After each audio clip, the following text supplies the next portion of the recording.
Scoop and y'all we got it. Scoop and y'all we got it. Scoop and y'all we got it. Scoop and y'all we got it. Scoop and y'all we got it. Scoop and y'all we got it.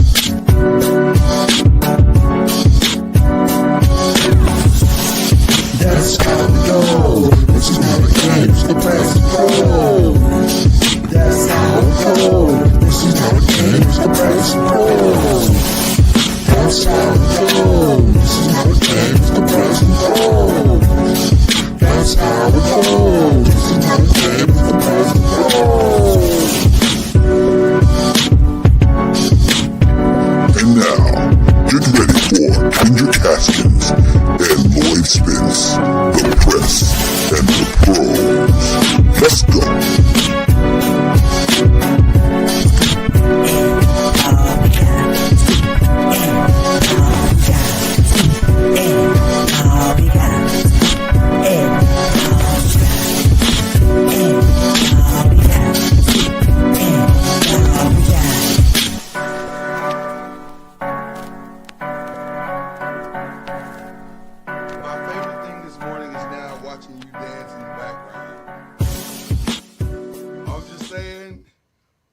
Personally, my morning is made. I'm here for your entertainment. My morning has been made. My guy, y'all couldn't see it if you're watching this live, but my guy was getting it right now. He was getting it. He was in his. Listen, I'm a whole new man now. Hey, that's a good intro song. That sounds really good. I'm just saying. We got some stuff over here. We doing some things. Shout out to the podcast band. I'm just saying. We got a band. They're killing it right now. They got us. They laced us up, as the kids say. They laced us up. That is Kendrick Haskins right there. He's a legend in this media thing. 20 plus years. Me, I'm just old. Well, that could be true as well. That also could be true as well. Me, I'm just a rook. I only got like 15 in the game, but I'm here though. I'm here with my man. Hey, we came on board about the same time. About the same time, we doing our thing. You know what I'm saying? We trying, giving y'all this press and pros. That's what this show is called. It's an NBA podcast. We're here to have fun, have a good time. Here to give y'all some behind the scenes information from the press perspective. And not really a lot of hot take. We just give you our opinions on some stuff. We're not trying to be the story like some shows are. But we are gonna have a good time. No NBA players are rolling up on us. Probably not. Probably not. So we just gonna have a good time. And hopefully you will as well. If you're new to this podcast, we drop it every Wednesday, right around the noonish time in the day, you know what I'm saying? About noon Eastern or 1 Eastern, noon Central. So, like I said, it's a good time. It's a good time. So here we are. We're not even going to delay anything. We got a ton of stuff. Look, I just said there's no hot takes, and then the first segment is called Headlines and Hot Takes. But not hot takes in the sense of what you normally hear from other shows.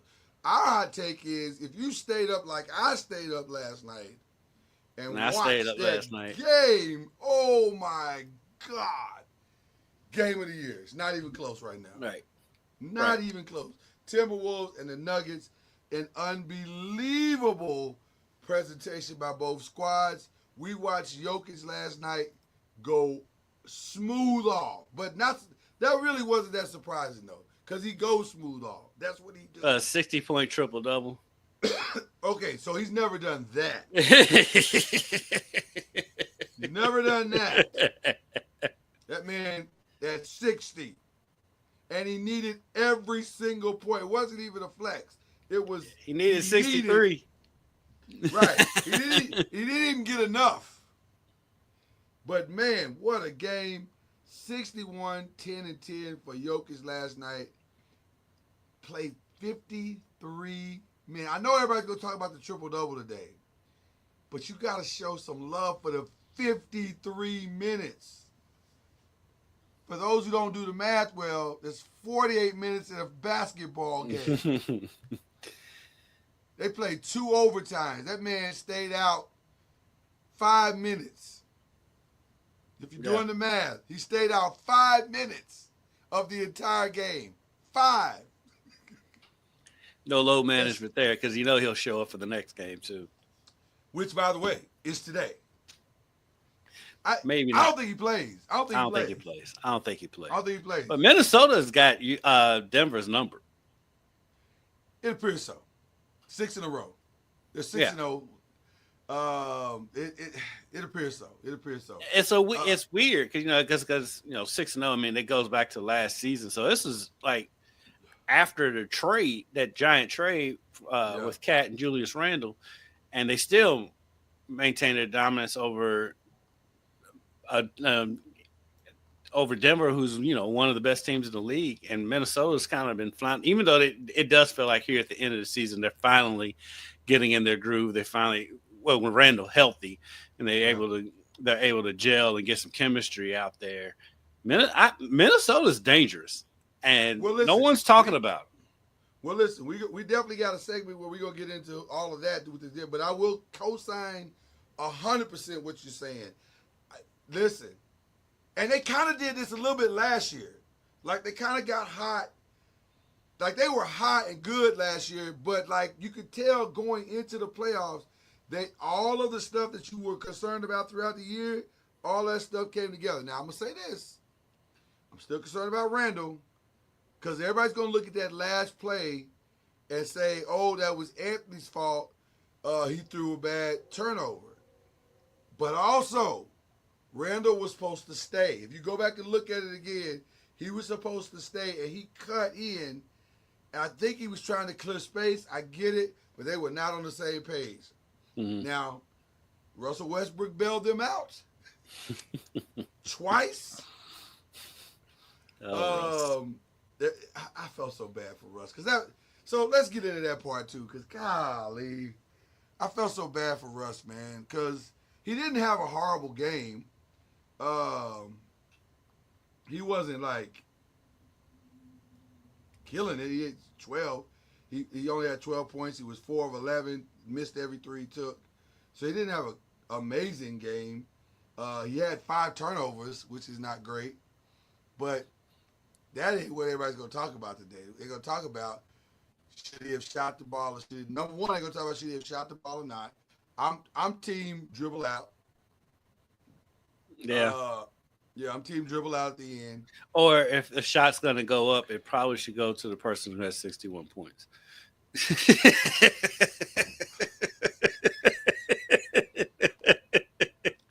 I would have given it to him. Basketball is not that hard.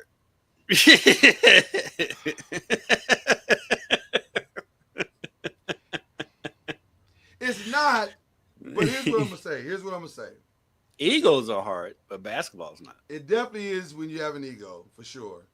And then it's definitely hard when you are used to being the hero and now you're used to being Batman and now you're Robin. That makes it hard too. Because when you're Batman, you got all the money, you got all the tools, everybody's counting on you, and that's not who he is now. While that is true, and I agree with you wholeheartedly. Yeah. And I love Russell Westbrook. Yeah. Russ ain't been Batman in a long time. That's all I'm saying, Russ. That's all I'm saying, man. That's all I'm saying. And really, majority of your career, you've been Robin. And we've kicked you all the way real at this point with that team. He's more like what's the butler's name? Yeah, he's Alfred. Now Alfred in the new Batmans, not the old ones, not the Adam West ones. Right. Not the Adam West ones. I'll give him the new Alfred. Right. But Alfred nonetheless. Nonetheless. I felt bad for him. God, I was like, that's a horrible way to lose a game. And it's a horrible way for such a great game to end. But especially when you look at how much, especially when you look at how Minnesota's been dominating that series. Yeah, yeah, it's that's tough, man. That's tough. But listen, somebody had to lose that one. That's how the game works. And it was a great game. We hope we get that. Hope we get that series in the playoffs. I wouldn't mind. I wouldn't mind because I'm locked in. In the words of the only Taylor Swift song I actually like. Now we got Bad Blood. I like it. I'm here for it. I am Yeah, I here like for Shake It Off. Shake it off. it. Shake it off. Yeah, yeah. Da, da, da, da, da, da. That's crazy word to me. I can't do it. I can't do it. I can't do it. I can't do it. Sorry, Swifties. This is me. It's preference. They ain't watching those. You'd be surprised. You'd be surprised. Flavor Flav is a Swiftie. You'd be surprised. I'm just saying. No, nothing Flav. Nothing you never Flav know. surprises me. That part is true also. That part is true also. By the way, Flav did a great job on The Masked Singer. I gotta give him his props. He was phenomenal. Shout out. I had no idea. You don't watch The Masked Singer? Oh, my girls and I love The Masked Singer. It's a fun song. Okay, all right. You have girls in your house. I have girls. I gotta watch certain things. This is how it is. Yeah. All right. But that wasn't the only amazing performance last night. There were several amazing performances last night, but another of the biggest amazing performances was Steph Curry going off for 52. 12 trays. I've always wanted to do that. He makes it look Effortless. Yes.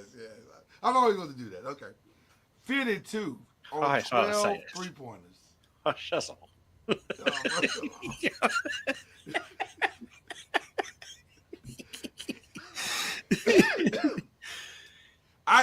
Listen. I don't know what else you can say about Steph at this point. Here's what I will add, and I was so glad to see my Pisces brother Shaq co-sign. By the way, our birthdays are like literally one day apart.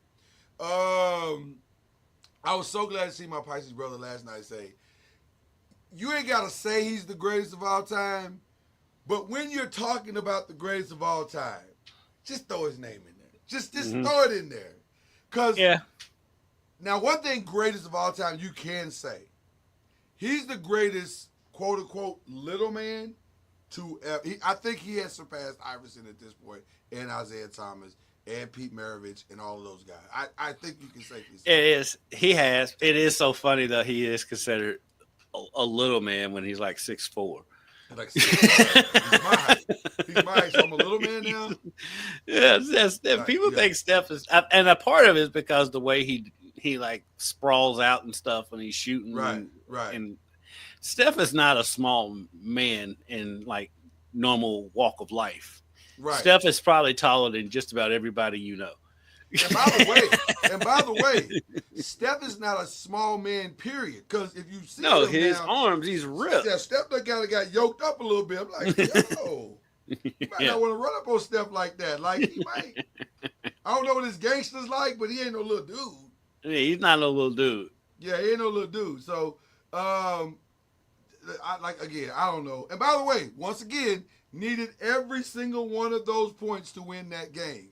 But as much as we love Steph and we appreciate what he did, and we're just enamored by who he is. Stories the Grizzlies. Talk about your Grizzlies for just a second. Stories the Grizzlies. They're falling apart. What's happening, bro? They're the squad. They've been falling apart since the All-Star break. And I mean, I love Jai, but he's in and out of the lineup. You never know if he's going to play or not. Which hurts a lot. Yeah, then the firing of Taylor Jenkins, which I still don't understand what's going on there. I was listening to Oddball. Shout out to Amin Al Hassan. Yeah. They broke it down a little bit. Him and Izzy Gutierrez, and Amin was like, this is one of those NBA things, and it was because they replaced. I didn't realize they replaced the whole coaching staff in the offseason. Because they thought it was the coaching staff's fault that they wasn't going, right? And not the fact that Ja pulled a gun out in a strip club. Yeah, and got hurt when he finally got hurt. Right. I'm help me understand. Yeah, so like fault. They got rid of the whole coaching staff, and then they brought in a new staff, and then they running some offense that they got from a D3 program, and it's just like, what are we doing? They're not running hardly any pick and rolls, and Ja loves running the pick and roll, and like, why would you draft Zach Edey and not run pick and roll? And so, What else? What else can he do? There's two things that Zach Eves can possibly do: a pick and roll and a low block, low post. Other than that, and he's added the 3-point shot to his game, and so yeah, he can do a slow developing pick and pop. But yeah, I mean, it's not a lot of options. but I mean, Guy. I was going to say, I mean, it can be slow all at once. Ain't nobody gonna block his shot. It's That's just, exactly right. That is and also so true. he added the 3-point shot to his game, and so why do all of that and not run any pick and roll?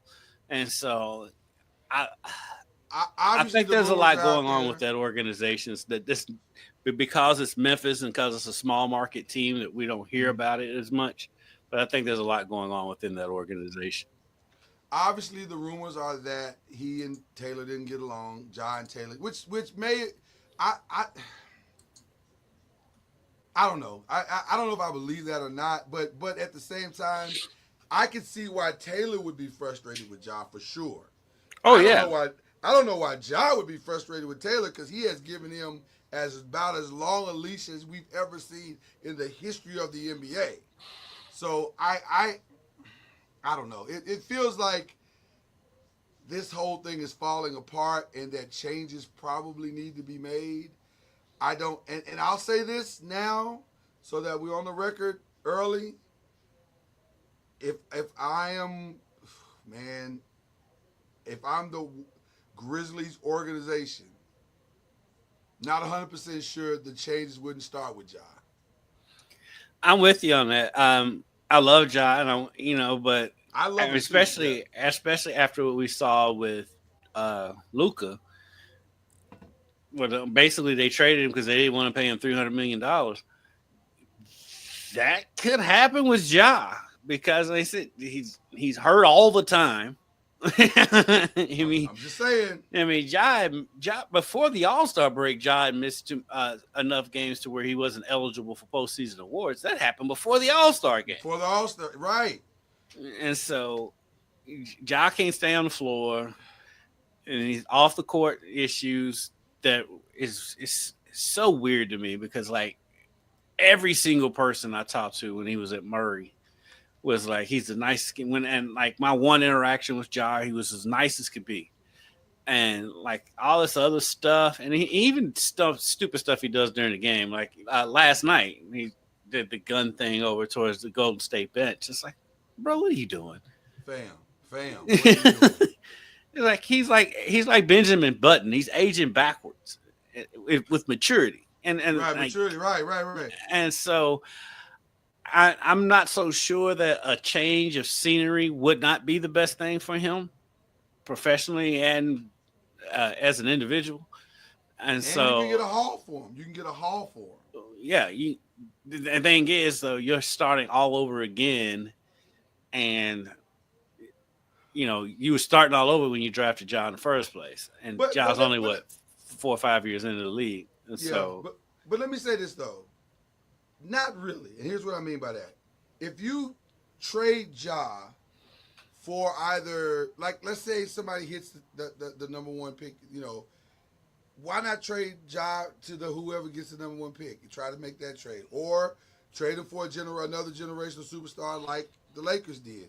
And you still got Jaren Jackson, you still got Jack Edey, you still got Desmond Bain, you still got Marvin Bagley, you still got the surprise of their season, which is Scottie Pippen Jr. has played phenomenally well. Luke Kennard is up and down. I don't know what he is, but Wells is pretty good. Wells has become pretty good from time to time.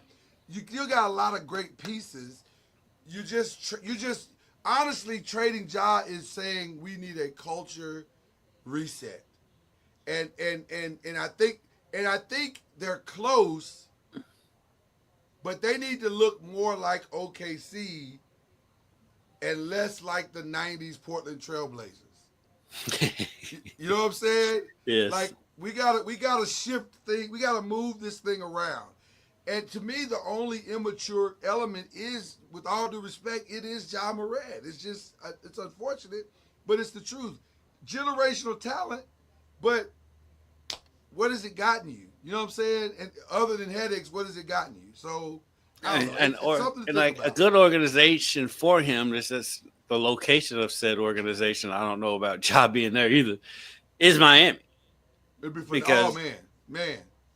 the organization itself, they're not gonna put up with the foolishness, and Tyler he's gonna have Hero Tyler and Hero. some picks.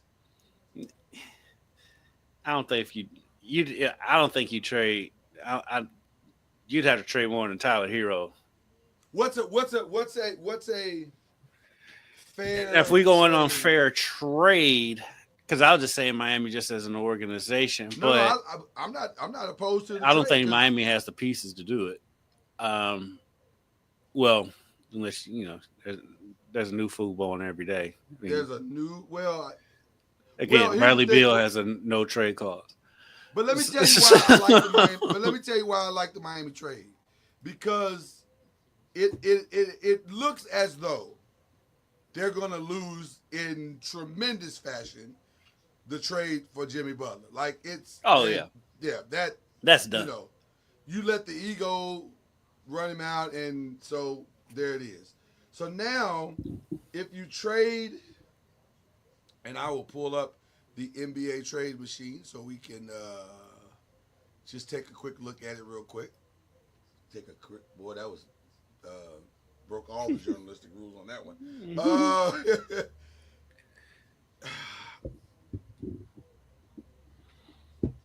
I mean, I mean, to make that trade, you'd have to give up either Bam or Tyler, which you wouldn't be Bam because you already got Jaren yeah, Jackson. because you don't need Bam. Although having Bam and Jaren next to each other is not a horrible situation.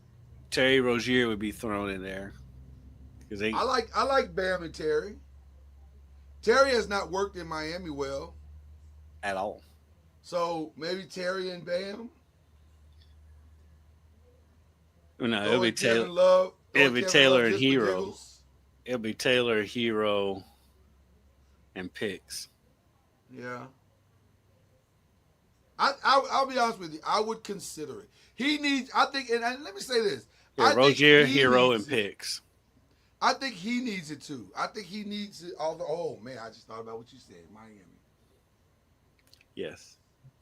It just hit me, Miami. Oh.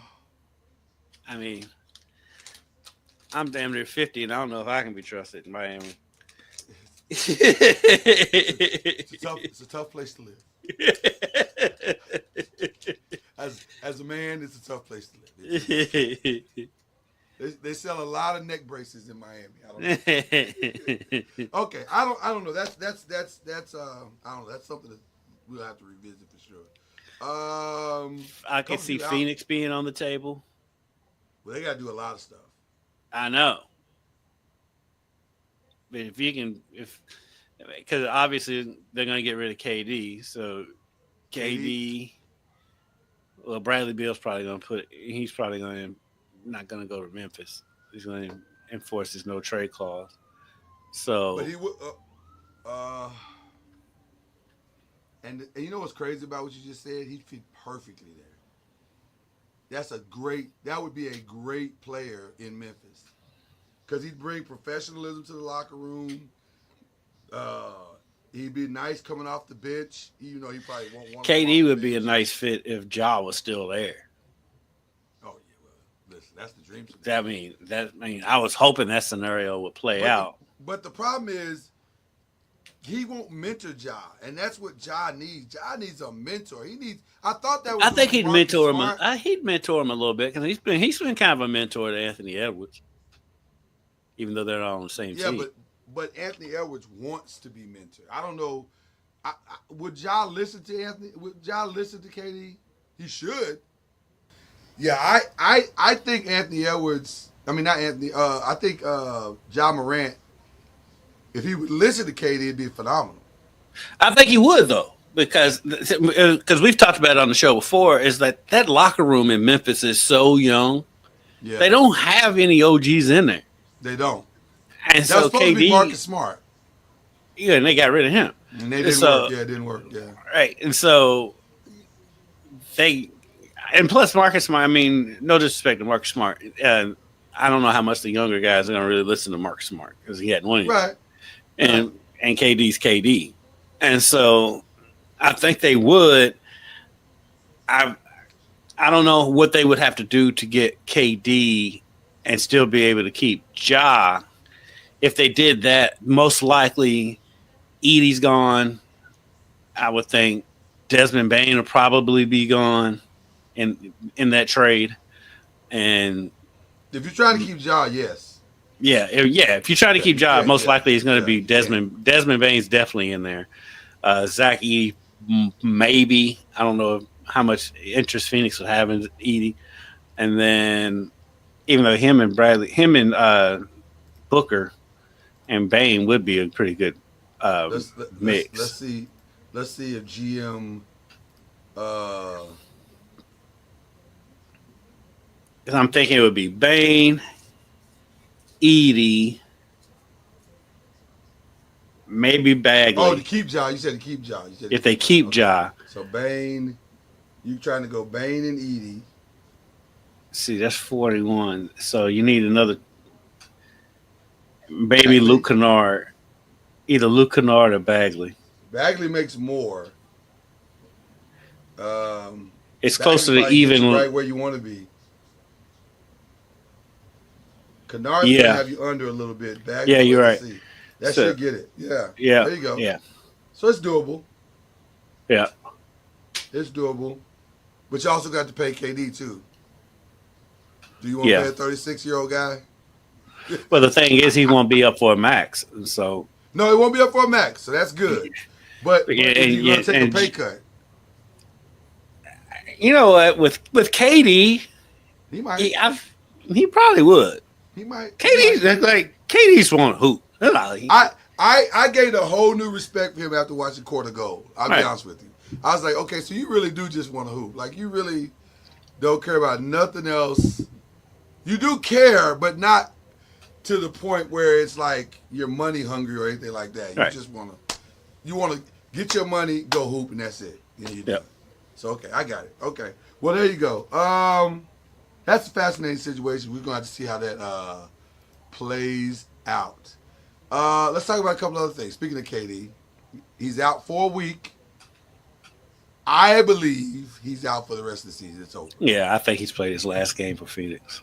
Yeah, I think it's over. Yeah. So all that we're talking about is very relevant. Yeah, it's going to be an interesting off season because Memphis, the way they're playing right now, because I think they're down to 6th right now, and so they're right there on the edge of the play-in. And the way they're playing right now, I don't see them winning a series in the playoffs, and so Not at all. that could come down. That negotiation could start really soon. Yeah. The other person that's out for the season is Zion. They shut him and CJ McCollum down in New Orleans. Has he played his last game as a Pelican? If I were running the Pelicans, he would have played his last game back at the trade deadline. But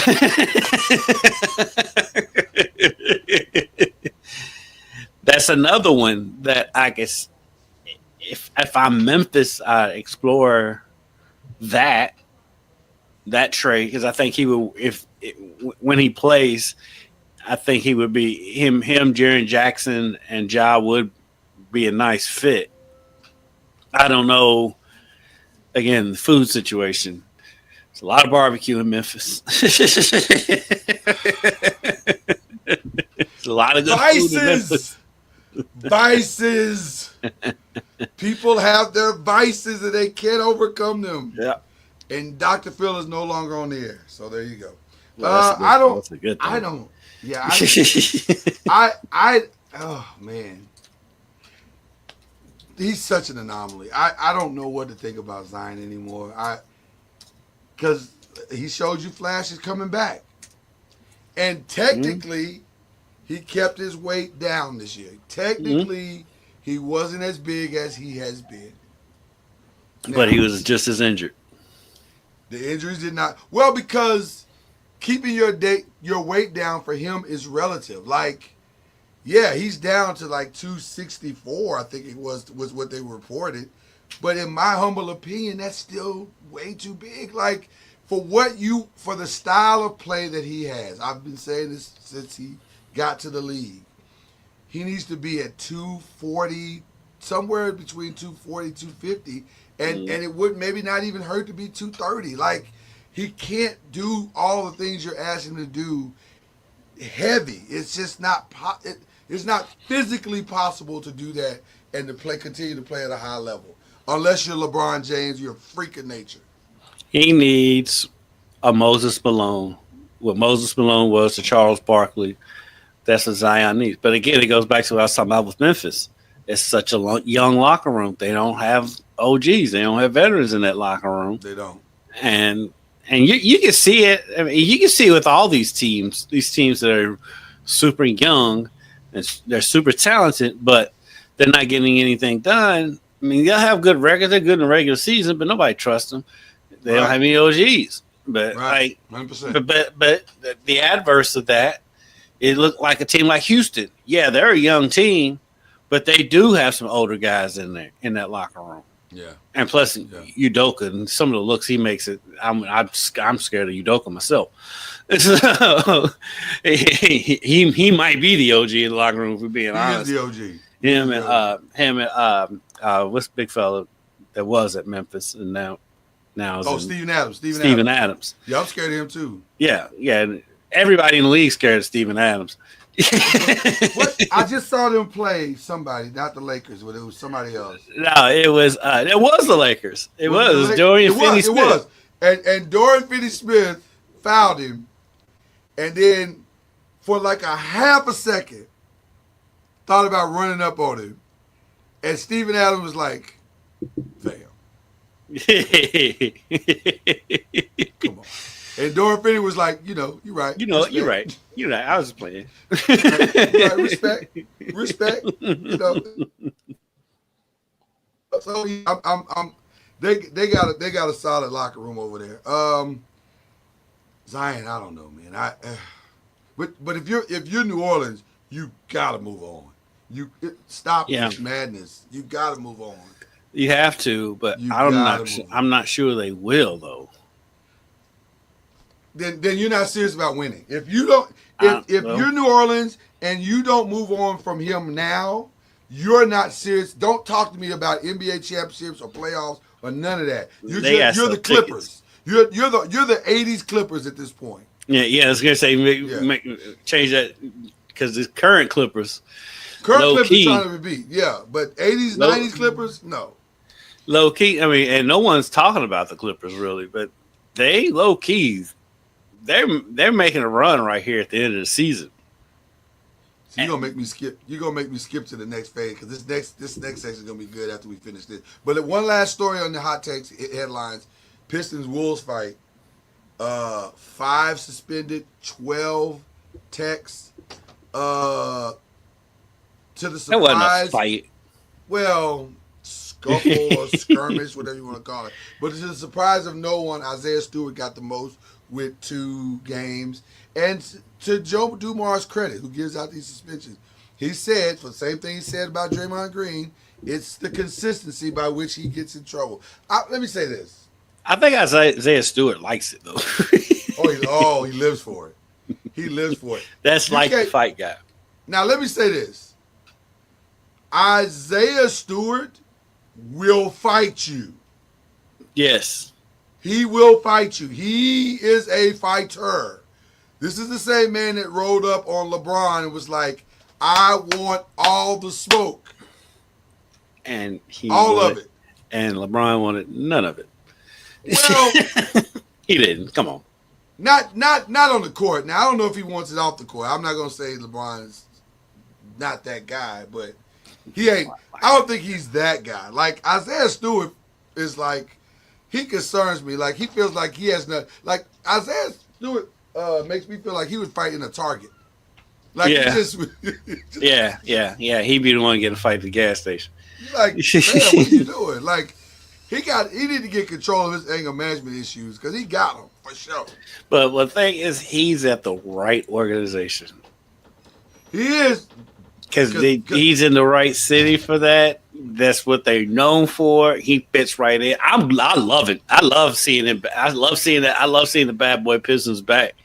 And he's the face of it. If he's on your squad, it is glorious. Mm-hmm.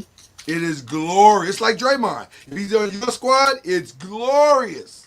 And let me say this. I think you need at You least need one one of true thug on your team. One true, I don't really care if I get suspended guy on your squad. That helps, especially in the playoffs. Yeah. So, nothing wrong with that. But he is an irritant of monumental proportions. And I mean, going back to Memphis briefly, them getting rid of Dylan Brooks, that Has changed. hurt tremendously. Has hurt has because not he was recovered that since. guy. He's that guy for them, and he's that guy for Houston. Yeah, 100%. So now as we move into the standings, as you said, the Thunder got the best record in the West. The Rockets are number 2. The Nuggets number 3. The Lakers are currently number 4, but only a half game behind the Nuggets, and they own the tiebreaker. So we'll see how that goes. The Warriors are in the 5th spot as of last night, and the Grizzlies are now in the 6th spot. The play-in teams are the Timberwolves, who are tied with the Grizzlies. So that's interesting. Keep your eye on that. And the Clippers are right there. Now, the Mavs technically are still in, and the Kings are technically still in. The Suns are half a game and a half out. The Blazers 2.5 games out. Spurs 5. So Spurs still mathematically in, though I think if Denver can beat them tonight, that might be the end of that. I think situation. the teams are pretty much set. The order is not set yet, but I think the teams are pretty much. Yeah. The teams are pretty much set. I mean, I don't see the Suns catching the Kings. And then saying Dallas is still kind of, but I mean, Anthony Davis has come back and he's playing well. So, I think the teams are pretty much set. We just don't know the order. But for what though? That's the part I don't know. I don't know. The Mavs. I understand y'all trying to save face and save jobs. I get it, but it just feels like they paying him, so they gonna play him. It just feels like it's going. I don't know. I'm not trying to wish anything negative or bad on a franchise who's already had a horrific year. But and by the way, I always have to give this disclaimer as I give this information. Nico Harrison's a fine man. He's a solid human being and a pillar to the earth and to the world. You sound like Stephen A. when he used to talk about LeBron. God bless him. God bless him. Well, I just say that as a Laker fan because I will never say, you can't never say nothing bad about Nico in my presence. I think Nico's the fall guy in that whole situation. He is the fall guy. He is 100% the fall guy because I don't think in a rational state this is what he wanted to do. But anyway, I just don't know how you salvage this. And aren't you one groin injury away, one sprained injury away, one... You're talking about Anthony Davis. As a Laker fan, I can say this. You're talking about Anthony Davis, who is historically hurt. There's a reason why his name is Street Clothes Davis. I'm just saying, what are you pushing for? You're not making a championship run this season. Just shut this down. See, this. I mean, extra playoff games means extra revenue, which is what it seems like this ownership group is more concerned about. Okay. I mean, that is extra revenue. That's an extra week of games. But there are 6 games left to play. That is plenty of time for Anthony Davis to get hurt, is all I'm saying. I think he's going to be fine. I pray so. But there are no guarantees. I'm a Laker fan, bro. I had 5 years of Anthony Davis. I know the man.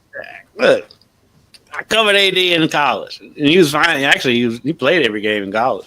That's the crazy part about it. He was super durable in college. And then he got to the pros, and it was like...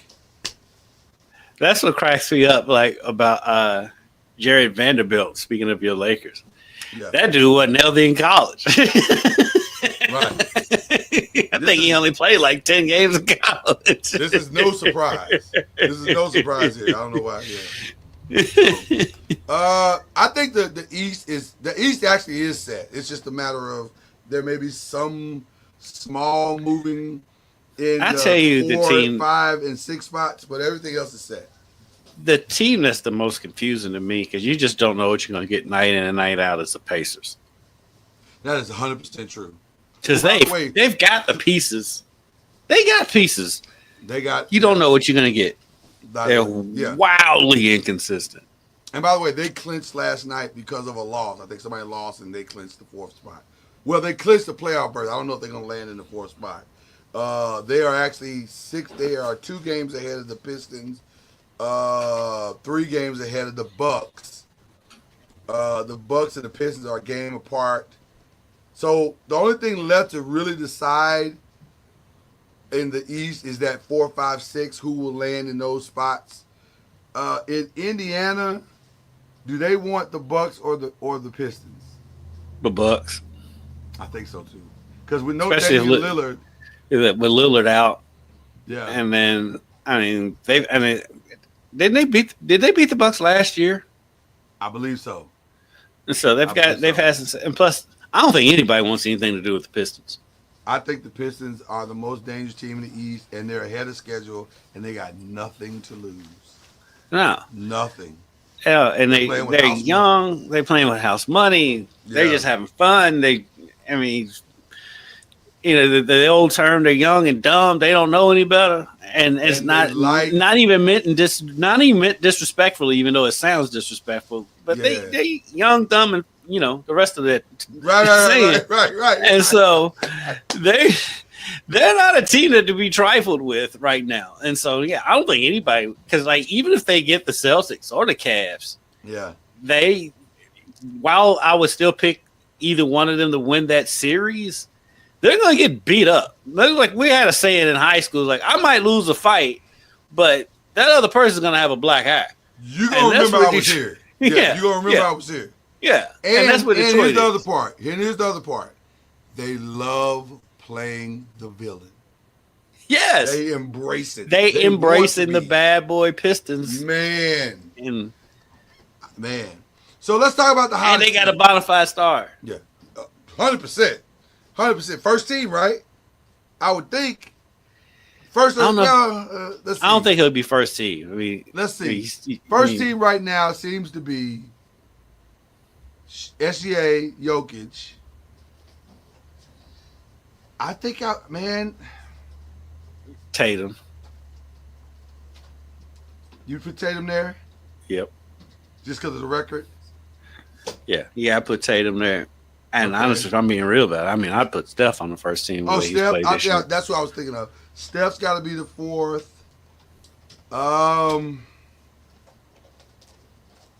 Donovan, right? Donovan have to be the 5th. Donovan can be there. I mean, we joke about him, but I mean, LeBron should probably be first team All NBA this year too. I think LeBron will fall if not first, for sure second. He's definitely second, but I would give LeBron first team All NBA. You could make a case for him being first. You could absolutely make a case for him. I mean, low key, you can make a case for MVP. To be honest. Yeah, he's had a hell of a season. Yeah. So first team would probably be. So Cade would probably be second team. Cade would probably be second team. Okay. So yes, SGA, LeBron, Jokic, Steph, and who else did we say? SGA, Steph, LeBron, Jokic. You said Tatum. Tatum. Either Tatum or Giannis. Giannis may have missed me. I personally would take Tatum off. I would. You put Cade there? I think so. I might. I don't think I'm ready to put Cade first team yet. Only because it's so shocking, and without Cade, they don't even make the playoffs or play in. That's and he's, you could argue, not single-handedly, but boy, his elevation is, I mean, what a jump. What a jump from year 1 to year 2. It's I don't know. Yeah, but I mean, As if Boston needed any more motivation going into. I mean, and we still have Donovan to put in there too. Yeah, I think Donovan's going to get the nod though, because they're going to finish first. I think Donovan's going to get the nod. Yeah, I can see I that. don't know. All right, so let's talk about the hottest teams right now. Without question, the hottest team is the OKC Thunder. I mean, Don't get no hotter. don't get no hotter than that. SGA has. I think he's locked up the MVP. I thought so until last night. Well, listen. He's 61 triple double. Had they won the game, we would have to have a different conversation today. But I mean, they lost, but it wasn't his fault, and so Well, I don't hold the win or loss against. I don't hold the win or loss against. I don't either. It's definitely not his fault, but I think SGA is probably going to get it because of voter fatigue for Jokic. I can see that. That and their 14 and a half games.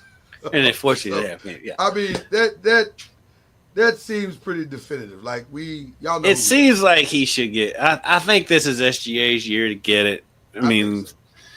you can kind of tell about. You can read the tea leaves. I mean, the media's going to put SGA in there. And it's no knock on him. He deserves it. He's been awesome.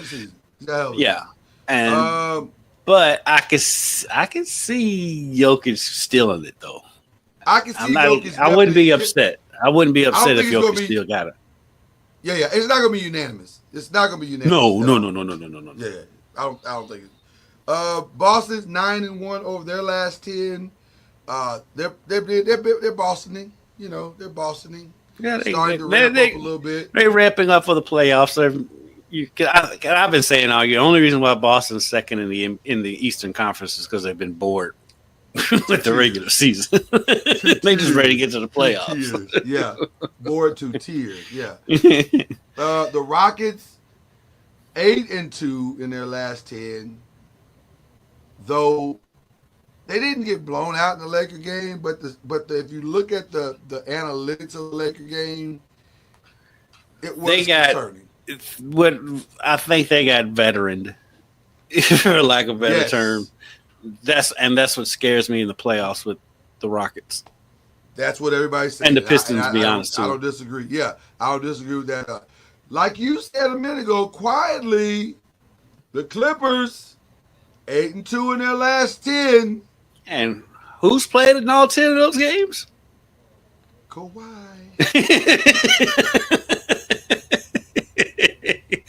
Low key. Now I am with Stephen A. I don't trust Kawhi to play all the playoff games. So, but hasn't played in all playoff games since he left Toronto. No, and so I worry about him. I worry about Kawhi's knee. But if Kawhi's healthy, I'll put them up against everybody except OKC. They are half a game back of the 5th spot. They're half a game back of the 6th spot. They're a whole game back of the 5th spot. So stay tuned. They could catch the Grizzlies. The way the Grizzlies are playing right now? I think the Grizzlies will not hold on to that 6th spot. I think they're going to be in the play-in. It's just a matter of who will usurp them. Because the other team that's as hot right now is the Timberwolves. Right. We've won their last 3. And I think they play each other. I think they play each other this week too. I think they do play each other, and they are playing really, really good basketball right now. And if we're honest, if we weren't in the last 10 or so games of the season, Memphis would play themselves right out of the playoffs altogether. Yeah, the way they're playing 100%. right now. 100%. They are not trending in the right direction at all. We talked about the Pacers clinching. They're playing pretty well. But the two that everybody is talking the most about, of course, and that's not just because they are playing well, but because it's a ratings grab every time you do, are the Warriors, who are 7-3 in their last 10 and have climbed from the last time we talked from 7 to 5 and are trending in the right direction. Here's the stat that everybody wants to talk about. 18-2 with Jimmy Butler. Yep. And I heard something else that was like 12-0. There was some 12-0 stat. I forgot what. I apologize. I should have wrote it down. But 18-2 with Jimmy it's Butler. 12-0. I would imagine maybe it's with all three. With the new starting lineup. With the starting lineup of Steph, Butler, Jimmy, Podziemski, Draymond, and Moody. 12-0. I mean, they're scary. They're scary. I hope we get a Lakers Warriors series because they are built so similar. Well, tomorrow, Lakers they Warriors play tomorrow night. Yeah, they play tomorrow night. It's a huge game tomorrow night. The Lakers need that game desperately. And it's one of those times when I'm like thankful for those West Coast games because I work. I don't get off till 11:30, and so I get home in time for the fourth quarter. Yes, you will. The Lakers need that game desperately. The Warriors need that game desperately to stay where they are. They cannot drop a game right now. So that's going to be a huge. I mean, that's a playoff game tomorrow. That's a playoff game. I think we're in playoff mode. Yeah. All the way across. Only team that's not in playoff mode right now, which by the way could work against them, is OKC. But they're not. But they're not playing that way though. They're not playing that way. I mean, what they did to the Bulls the other night. Yeah, that was playoff mode. Let's just lay it up. That was playoff mode. So the challenge is keeping them motivated to the finish line, because they've already clinched everything there is to clinch. Yep. So, but the Lakers, now that LeBron seems to be healthy-ish or is healthy enough to play, back-to-back great games. They beat the Grizzlies and beating the Rockets. If they can keep it going against the Warriors, wow, it gets real interesting. So let me ask you this. Do you trust the old guard in making it to the conference finals? Or do you trust or are we about to see some new blood in the conference finals? I think, you're going to have a clash of the two. I think it's going to be, really and truly, I think in the West it's going to be OKC and the Lakers. Really? Wow. In the Western Conference Finals. I really do. And I favor OKC in that, but the veteran thing kind of worries me with that one.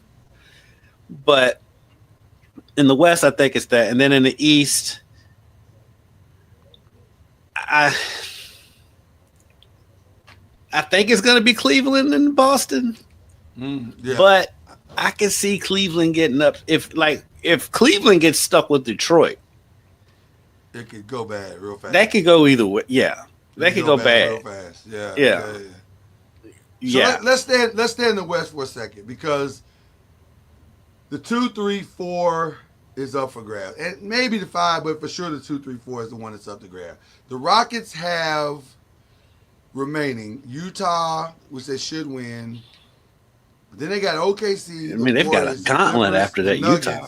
Right. And it's that last 5 games is but it's the same with all of them. They got one breather game, and then the rest is like, oh my God. Right.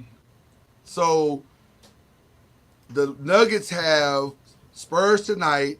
Then they got Warriors, Pacers, Kings, Grizzlies, and Rockets, and all their key games are on the road. Mm-hmm. Which the Grizzlies, I don't know. And then the Lakers have Warriors Thursday, then Pelicans, then back to back with the Thunder, Mavs, Rockets, Trailblazers. Oh, hold on one second. Okay, so I don't know, honestly. They all have incredibly difficult schedules. It's fun. I mean, shout out to the NBA schedule makers, because these last couple of weeks of the NBA, because usually when March Madness hits, The NBA is kind of like on the back burner until the Final Four is over with. Yeah. But it hasn't been like that this year. You know, Final Four is this week, but it had. I mean, that Pacers Lakers game with the buzzer beater. Then the very next night, the Bulls beat the Lakers with the buzzer beater. That was crazy. Yeah, and so it was. I mean, the NBA right here down the stretch has been fantastic. I mean, so let's talk strategy for a second, just real quick. If you're the Lakers and the Nuggets, obviously you want the 3, so that you don't have to see the Thunder until the conference finals. right. Or do you want the 4 so that you can take the Thunder out early while you're still fresh? Well, the thing is with that's your thought process. You know what I'm saying? Yeah. I trust the Nuggets against OKC. Really? Roster wise, Really? more than I trust the Lakers because starting 5. Just you talking about starting 5 to starting 5. Yeah, because because like once you get because of the interior. Yeah. Because Jokic is going to be held on Holmgren and on Hartenstein, but with the Lakers, Holmgren and Hartenstein, I mean, they could be out there playing volleyball with each other on the boards. And so yeah, the Lakers' challenge is what it's always been. Though here's the irony. They've played way better against the Nuggets without Anthony Davis than they ever did with him. Well, how many times? They just played the one time, right? No, they played twice, and they played twice. no, I think they played 3 times now, and they own the tiebreaker. So it's interesting because what JJ has done which is. I don't understand why Darvin Ham never figured this out. But what JJ has done is says, I'm going to put a man in front of him, I'm going to put a man behind him, and the rest of y'all not beating us. Well, Darvin Ham didn't figure it out because he had AD. So that's an adjustment. That's an adjustment because of roster. I listen. Now, here's what makes it is also interesting. The Lakers in their remaining games, they got the Thunder back-to-back in OKC, similar to a playoff series. If I'm JJ, that's exactly how I play it. I don't come home because I think it's a Sunday, Tuesday thing. So that's exactly how I play it. I don't come home. I play it exactly like it would be. I simulate that experience so that the Lakers start to get, because you're going to learn so much in those 2 games. Now, if I'm the Thunder, I don't give you the opportunity to learn anything. I sit everybody. I don't care if you get them games at all. Yep. I do not. Yeah, because it doesn't matter. It does not matter. So you don't for them. So yeah, I wouldn't show them anything. I'm bringing my G League squad up. So the chess. So that's what I'm saying. The chess. I think the Lakers could very well get the 3 solely because even if they lose to the Warriors, if I'm the Thunder, I don't care if you beat me. I do not care. So they could beat the Pelicans. They probably could beat the Thunder twice without SGA and all those guys playing. Then you're just talking about beating the Mavs, which gives them the 3 by default. So, because everybody else has to play. In the Rockets schedule, all those teams are going to play because they're fighting for their lives. If in the Nuggets schedule, all those teams are playing because they're fighting for their lives. And here's the other thing.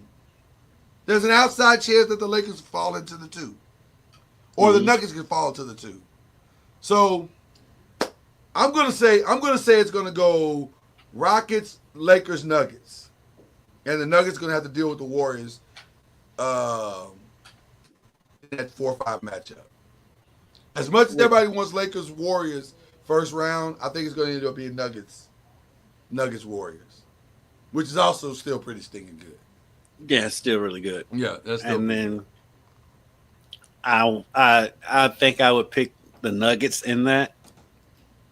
It's because of Jokic. Well, a lot of it depends on if Jamal Murray's going to play, and I'm not even talking about injury. If he's going to go out there and play, because Murray Yeah, can. he's. I don't know, He's man. strange with him this year. Yeah. Is the Jamal Murray situation over? Should that be over? As he sips his coffee. Bring in Ja.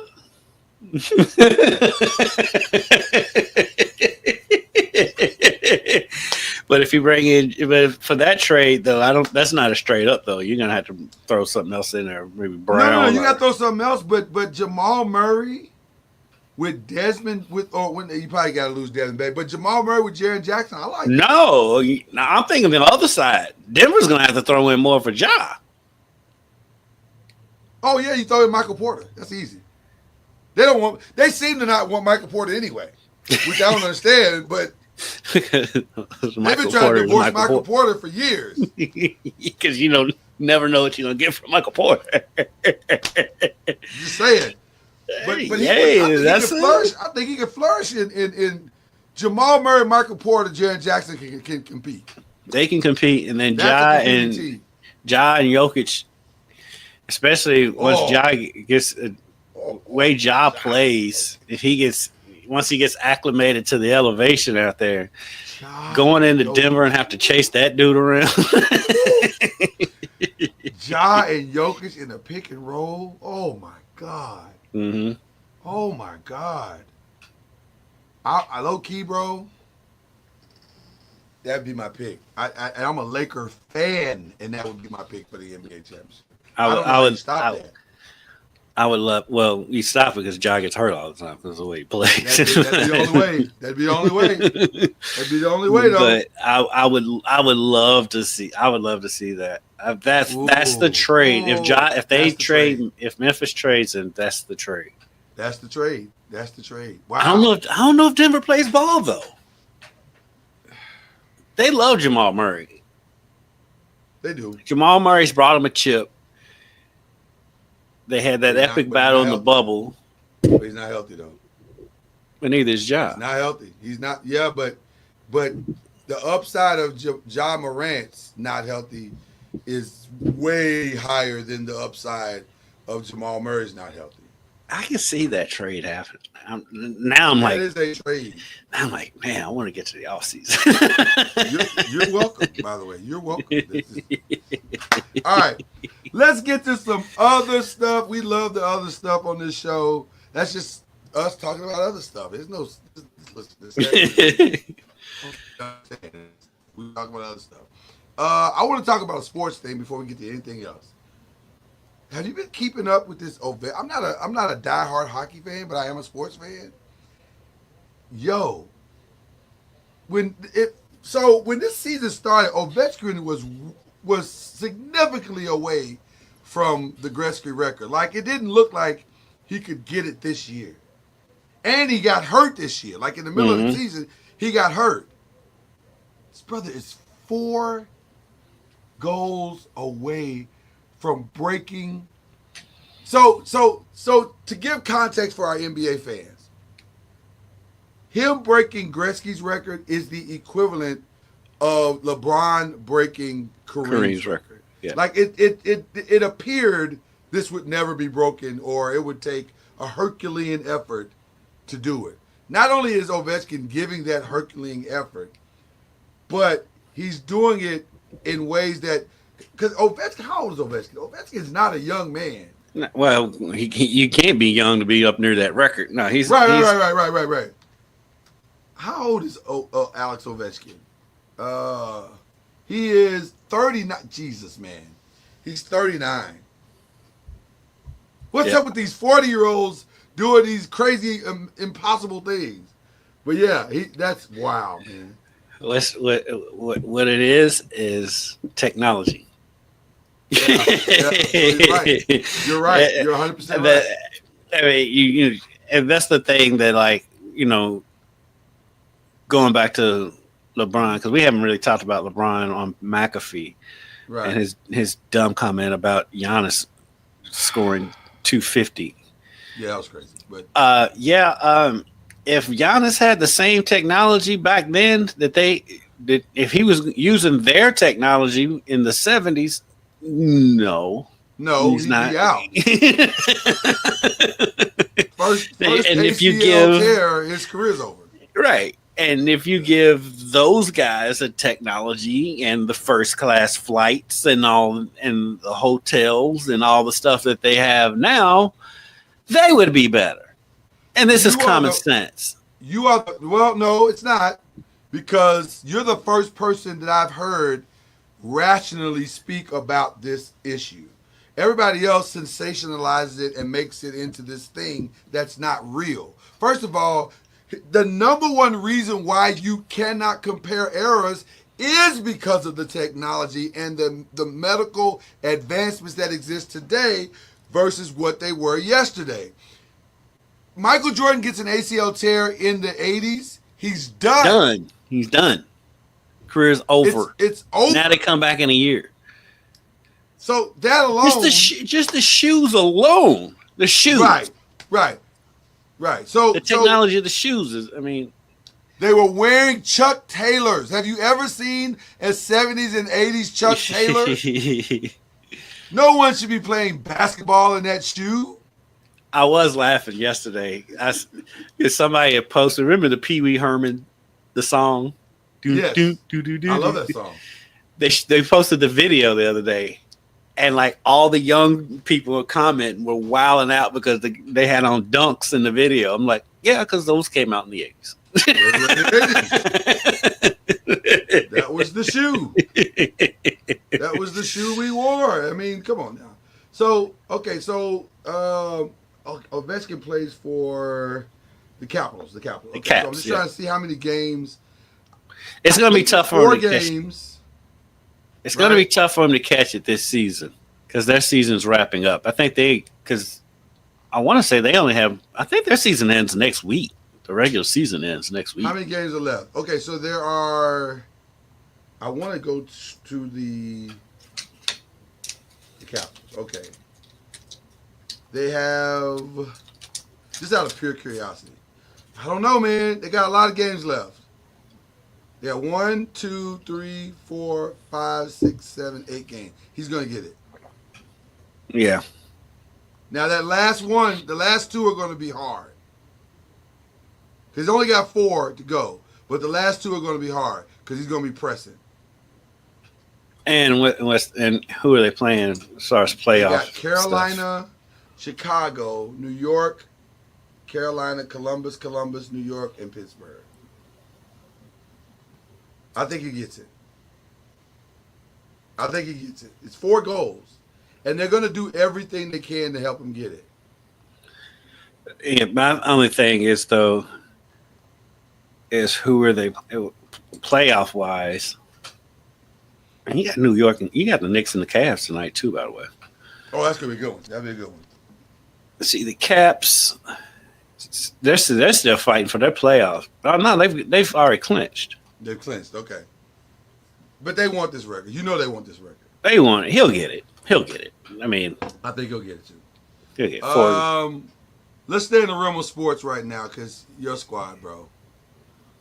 Now, I'm getting mixed reports because yesterday, Clarence Hill, who I'm familiar with, not a friend, but I know him, in Dallas was saying that they had an agreement in principle.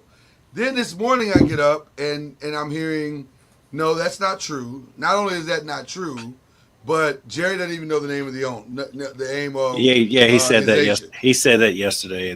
So I'm like, I don't know what to believe with this Micah. And then Micah came out and said that my agent's going to be involved in it's just typical Dallas stupid stuff. This is I don't understand why this is so hard. This isn't hard. Myles Garrett's making $40 million, right? Is it 40? Right around in there. Right around 40. I think it's 40. 50. Okay, it's 40. You pay Micah 41, 42. Done. You can pay him 40.01. I mean, just and it's over. And we're done. It's over. Because this isn't hard. The market's been set. The only thing Right. that can happen The market now, is set. right? The only thing that can happen now is Trey Hendrickson makes 43, And that's now why you're you at need 45. it. You gotta get it done before he gets his deal done. This is not hard. This is no. Okay, let's help Jerry. Let's help Jerry. Jerry, there are no negotiations here. Pay the man to be the highest for now, and you're done. Try to get as many years as you can, and you're done. That's it. That's the list. Okay, that's all we can do is try to help you. On the other hand, the draft is coming up. I'm just saying. What are you gonna do, Giants? Well, listen. First of all, let me tell you about. I trust that. I don't worry about the draft. Dallas does fine in the draft. They do well in the draft. They just don't know how to do. They can't work free agency and signing their own players. Draft, I don't worry about them. They'll be fine. Yeah, they'll be fine. Let me say this. I think my squad has been lying by telling the truth. You think they're lying about Shadur? They absolutely want Shador. Listen, there are no two more unsafe people on the planet as far as job security as Joe Shane, the GM, and Brian Daboll, the coach. I can't believe they're still there. Right. Exactly. They have to draft a quarterback. It is not even optional. They have to draft a quarterback of the future. His name will either be Cam Ward or Shador Sanders. Period. One or the other. They have to do it. Now, there is a path to where they can't strike a deal to get to 1 or 2, and the Cleveland does take one or the other. So then I think the acceptable thing could be Travis Hunter at 3, and then you get maybe Jackson Dart or Tyler Shuck in this early second round, or you come up to the first round and get one of those guys. I think that's fine. And to be honest with you, I'm really okay with Tyler Shuck because we've seen him, we know him. The kid can play. So I don't love him. I don't love him with that offensive line, but He's more mobile than he showed at Louisville. He's more mobile than Shador. Yeah. If we're being honest. Yes. Right? Yes. So there you go. So I'm okay with the lying to our face.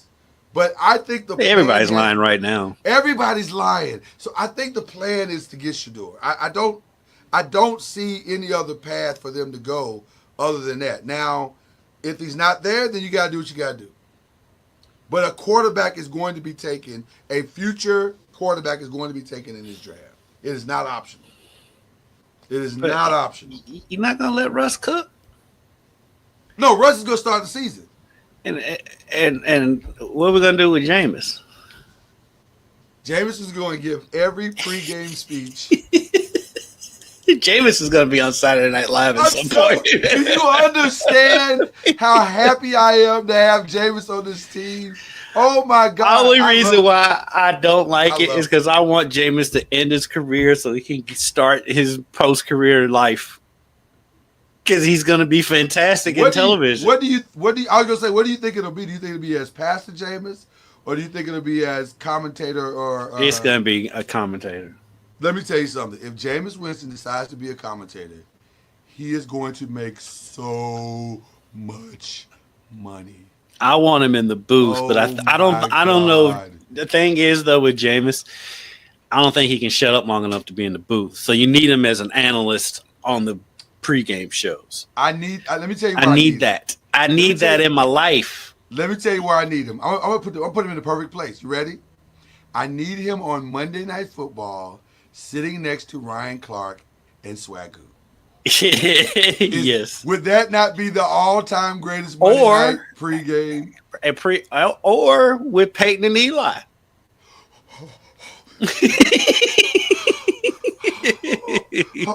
Don't tease me with a good time, man. Oh my God. I take either one of those. Yes. I'm good with either one of those. Oh my God. Every time that Mufasa video pops up on my timeline, I sit there and watch it. Explain that to people who don't know. It's a song saying, "Hey, it's Mufasa," and it's just Jameis walking down the streets of New Orleans, high fiving people and butt bumping with people, and just being Jameis. I love him so much. Oh my God, I love James Smith so much.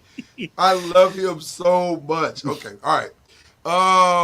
So that's the gift that keeps on giving. Okay. Other news: tush push or no tush push? They're tabling it for now, so Keep at least it. get one more season of it. I say keep it. Well, no, we don't get one more season of it yet. No, they table it until their meetings in May. They meet again in May, so we'll see. I'm like, keep it. I mean, I'm a Cowboys fan, so I have to see this twice a season, and I'm like, keep it. I mean, if you can't, I mean, stop it. Figure out a way to stop it. I think the way that you should unfold it is, and Bart Scott is an up and down for me because I sometimes agree with stuff he's saying, and I'm like, all right, come on, you be all over the place. But what he said about the tush push, I agree. I don't have a problem with it if both sides can do it. Right. Because to me, it's all about the competitive balance of the call. So if they call tush push, then let the defense be able to balance it out, and then let's see how good the tush push really is. And if you do that, then I'm okay with it. I'm totally okay with it. But that big 400-pound dude at Florida is going to find himself in the league to stop it. That's the tush push plug. Yeah, but honestly, we're one torn ACL from it being banished, or paralyzed. Somebody, or somebody, right? Because Wishmacotta got hurt in the Super Bowl for the Chiefs, hurt his neck on it. Yeah. So it's just it's. I think we're an injury away from it, but I think the tush push is in ICU right now. We'll see where it goes from here. Look, because the thing is, it's only two teams in the league that run it properly, that are successful with it, and it's Philly and Buffalo. And so you really can't call Buffalo's a tush push because Josh Allen's like 300 pounds. Well, it's the same with Jalen Hurts because he can squat a house 600 pounds. That's why it works. And so that's why it works. Not everybody has the personnel for it to work. So like it'd be different if it was something that was just running rampant through the league. But no, it's really literally just two people that can do it. And so I'm like, stop it. I'm indifferent to it. I don't really care one way or the other. As a Giants fan, get rid of it. Right. As a Cowboys fan, get rid of it. Yeah. But as a journalist, I don't care. No, like I said, because basically you're saying, well, we can't stop this place, so we're going to outlaw it. Yeah. But the fact that it got 16 votes. Yeah, because there's a bunch of other owners who mad because they can't stop it. Yeah. and they can't run it. So it's because I mean, and the thing is, it kills me. Dak's big enough; they should be able to run it. He don't like contact though. Nope. Dak don't like contact. Dak is not a fan of contact. Because Dak should be running more, but nope. He should be running way more. But he don't like contact. Dak don't want to get hit. So nope. Which is weird because football you get hit. That's just how it works. Well, at quarterback you don't. Yeah. No, you're right. They are the most. Before I get to the Will Smith album,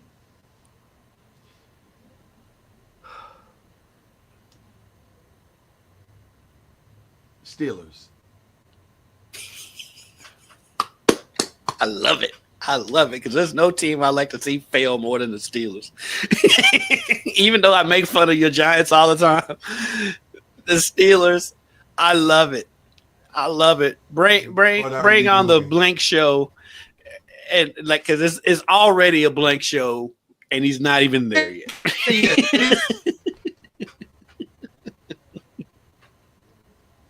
This ninja goes out to eat with the Steelers, has a lovely first date, 6-hour long date, and then says, "I'll call you." Then he says, "Don't know what I want to do yet. Man, it's so confusing. I could go here. I could go there. I don't know. But here's what I will do. I need to work out. Let me call your number one receiver, Steelers."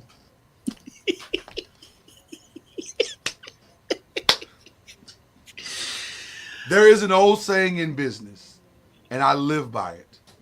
If it starts bad, it's going to end worse. You see what it is already. You see it. You Keep see going. it. Keep Mike, going. don't do this. Do it. Yes, Mike, do don't it. do this. Do it. Oh, oh, Do it. oh. Do it, Pittsburgh. Do it. Go towards the light, or with him, go towards the dark. Don't listen to him. Don't listen to him. Listen to me. I've got your best interest at heart. But you know what the problem is, Kendrick? You know what the problem is? They don't have a choice. They have because zero guess what choice. the backup plan is? Mason Rudolph. Oh, so bad. It's so bad. It's so great. So bad. I hate it because I genuinely like Mike Tomlin, and I hate that he's in this situation. I love Mike Tomlin. I love it, but God, that meme, that picture of him sweating with the bald head full of sweat is going to live in infamy when this happens, because that's going to be his season. It's going to be that all season. But long. if there's a coach, I will say this in all honesty and all jokes aside, if there's a coach that can deal with the sideshow, it's obviously him, because we didn't know that Antonio Brown was this crazy. Right. 100%, Till he left. 100%. But oh my God. Pickens is crazy too. But it's so bad. It's just the man went and threw with the okay. All right. Oh, it's so bad. It's so bad. Okay, all right. And he's in I his have not 40s. heard it yet. I have not heard the Will Smith album yet. I don't know anything about it. It's called Based on a True Story. I will say this.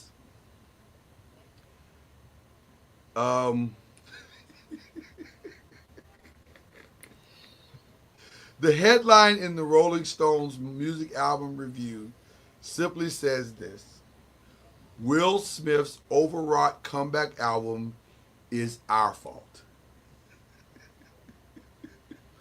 Hold on, rewind that back.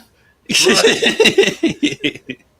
It says Will Smith's overwrought comeback album is our fault, which says that it's probably not the greatest album. I'll just say this: I have not heard it. I will by the time it got 2.5 stars by Rolling Stone.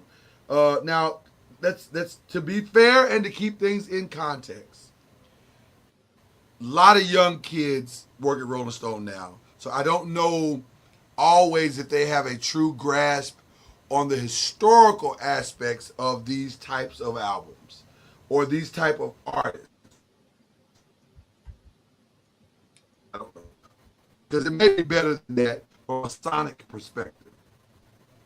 But one of the quotes on the album that every site that I've seen is running with is Will's quote of saying in one of the songs, and I don't know which song it is, but he says, quote unquote, "You can't cancel an icon." Fam, have you seen Bill Cosby's career? Have you seen where Harvey Weinstein is?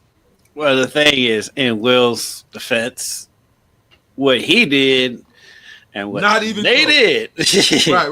Will Not can even come close. back. Will can bounce back from it. I haven't heard anything from the album. I know I've seen some of his freestyles, and his freestyles have been pretty good.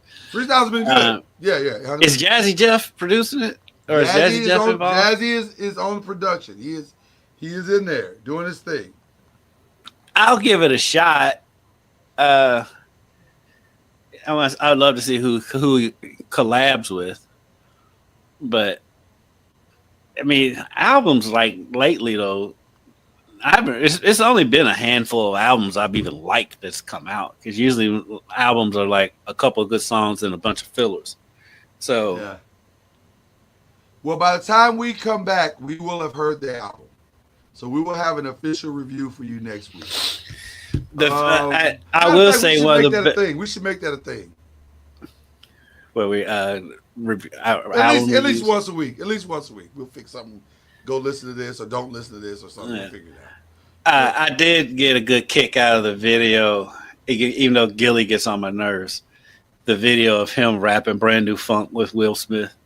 Oh wow, I didn't see that one. Okay. Yeah, it's good because Gilly knows every word and he's going in. Because to me, out of all Will's songs, that's my favorite. Listen, Brand New Funk goes hard. Yes. Brand New Funk goes hard. Listen. Will got some bangers while y'all playing. Yeah. Will got some bangers. He ain't just the dude doing goofy stuff on the Fresh Prince of Bel-Air. Will got skills. Yeah. And so I get and you can argue that Will is iconic. He is. I mean, I'm not gonna take that from Will Smith. I love Will Smith. But he did slap that man in the face on stage. He did slap him. And I'm gonna be honest with you, Kendrick. I still feel a way about it. Cause I feel a way about it, but I'm like at the same time, you know, time heals all wounds, and he'll bounce back. I think, like I said, time heals wounds. I've listened to the audiobook of his book, and really and truly, if you listen to that book or read the book, the smack doesn't surprise you. Not surprising, right? Because he's dealing with there's a lot of stuff that Will's overcome that we didn't know about because we're so used, and part of it too is reason why he's not taken seriously in hip hop is because Will's laughing and joking and smiling, and like for whatever reason that's not taken, because it's the same with Luda. Luda's one of the best rappers we've ever heard, but because his content's goofy and he's silly all the time, we don't take him seriously. And Will Smith's kind of the same thing. Plus, Will doesn't cuss in his songs, right. And so he's not taken seriously as a rapper. And and the crazy thing is, if it was a rapper, like if Drake popped out of nowhere and slapped Kendrick, then it would not kill his career. So it might even help his career. Yeah, at this point it would. Right. So I think it's just like Will's just never been taken seriously in the rap community, and so he's always been he's been viewed as corny, if we're being honest, because he's made so many pop songs, because his songs are usually pop, like Men in Black. Well, all that stuff. But I'll say this: I've always liked Will. I've never had a problem. I love Will. I'm a Will fan. I think Will is not taken seriously by the diehard, hardcore of both coasts or all of the areas, West, East, South, Midwest. The hardcore in those areas, you're right. They don't take them seriously. Mm-hmm. But they don't take anything seriously unless you're cussing or talking about women or talking about gangster stuff. That's just what that is. So from a skill set perspective, I think his peers respect him tremendously. I think Will should be. I think DJ Jazzy Jeff and the Fresh Prince should be in the Rock and Roll Hall of Fame. I really do, because I think they're that important. Well, they won the first hip hop Grammy. They won the first hip hop Grammy, and they are iconic. They made hip hop palatable to the masses. You could argue there are no Drakes, you can't even come to mainstream pop without Will Smith and Jazzy Jeff's contribution. So they brought it out of you could argue that they helped bring it out of the underground. So I do think my only beef, not even beef, but challenge with Will Smith right now is that while I understand the apology that was given, I don't know if it was the apology that was needed. And the fact that you truly have not made this right with Chris Rock, like the way that it probably needs to be made right, that's the challenge I'm having. Because that was your boy. That was your boy. We're not talking about... Yeah. Yeah, because Chris Rock was on an episode of Fresh Prince of Bel-Air. And so... and I think part of it... They were cool. Yeah, they were cool. I think some of it... I think a lot of the backlash he's getting is because of the way Jada's thrown him under the bus for whatever reason, feeling the need to share the details of their relationship with the world. which That's a whole nother conversation. 'Cause that's a whole other thing. yeah. And I think, and a lot of people are like, you know, they think he's soft because of the way he's dealt with that situation. And so, yeah, there's a lot there. And like, I don't want to comment on nobody's marriage because I'm not there. But, but from the outside looking in, bruh, I don't need to know all this about your relationship. I didn't need to know none of that. Like the stuff that y'all need to burn the out of that red table. Like get rid of that, melt that down, melt that all the way down. Yes, yes, and like the need for attention is yeah. So we'll see. We'll see. But as far as the album is concerned, we're gonna take a listen to it. We'll get back to you guys next week. Let you know what we heard and if we like it or if we don't.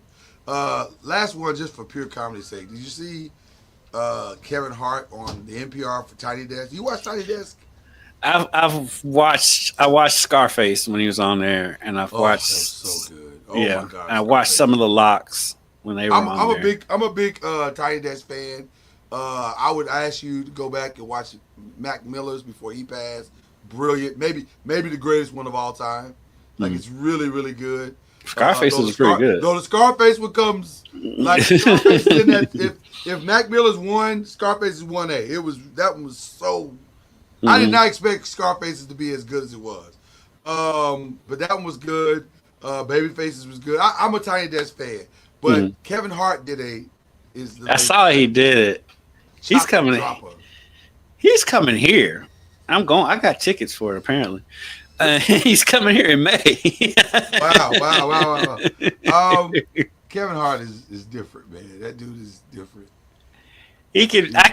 I like him. I'm a fan of, but the people that don't like him, I can understand why they don't like him. I can understand why. I can even understand some of the fatigue factor that people have. Yeah, because he's always on television. He's always on television. I'll say this, and this is no shade, but this is just personal preference and just looking at what the moment was. Probably was a mistake to have him in NBA All-Star hosting. Probably that Saturday night. Yeah. That didn't feel like it. It didn't feel like it wasn't needed. It's just it was forced. Yeah, it felt forced. So and I'm not sure he would argue with that. No, like, he was got drunk. The check cleared, and he was also he to be having a really good time. Yeah. Okay. All right. Let's do some shout outs, man, for Press Row. Who you got, man? I'll send a shout out. Should I save that one for our show tomorrow? I don't know. I'll save that one for tomorrow because Charlie would enjoy that. So I will send a shout out. Send a shout out to our Kentucky kids that was in the McDonald's All-American. Malachi Moreno, who's went to Great Crossings High School, which is in Scott County. I think it's in Scott County. It's outside of Lexington. He won Mr. Basketball, won a state championship, and then went and played in the McDonald's All-American game. So shout out to him. Shout out to Sakaya Johnson. She was Miss Basketball, and to me, was the most impressive player on the squad, on her squad last night. They got blown out, but she went on a tear in the second quarter. She scored 9 points in the second quarter. So shout out to her. And shout out to Leah Macy, who had a knee injury. So she made the McDonald's All-American team, but was unable to play. But and she made the McDonald's. She missed like half the season and still made the McDonald's All-Americans. And so she's going to Notre Dame. Sakaya's going to LSU, and Malachi is going to Kentucky. So shout out to those three. It's the first time we've had three players from the state of Kentucky in the McDonald's All-American game. Yeah, man. Definitely want to give a shout out to the squad that we put together last week. As you know, we weren't here last week because I went and buried one of the founders of Noise Media, our guy Shake Anderson. I'll get more into that tomorrow on Believe in the ACC. But I want to give a shout out to the musical crew. We put together a little tribute for him, and I thought it turned out pretty good. So I want to give a shout out to those guys for that. Want to give a shout out to the fam bam for rolling with a brother and holding a brother up through the tough time. It's not always easy to go through these types of situations. So the wifey, she gets a major shout out. The daughter getting major shout out, holding dad up these last 2 weeks. So it's been a little wild, but yeah, I had to give a shout out to all of you. And then thank you, Kendrick, and I'll give another one to you and Charlie tomorrow. But just being so supportive, and everybody in the Noise Media family for being so supportive during this weird time that we've been in. So anyway, that's my shout outs. That's all I got for you. We've had a good time. I love this show. I love Preston Pros. If this is your first time, I hope you're enjoying it. I hope you're enjoying the our take on what's going on in the NBA and beyond. And we're just going to keep giving you what we got. And it's about to get gooder and gooder. These playoffs are going to be, I think, incredible. Yes. Especially in the Western Conference. Especially in the Western Conference. So just ride with us, man. We're going to have some fun. And yeah, let's do it. That's Kendrick Haskins. I'm Lloyd Spence. This is the Preston Pros. We'll see you next time. Y'all, we got it. Scoop in. Y'all, we got it. Scoop in. Y'all, we got it. Scoop in.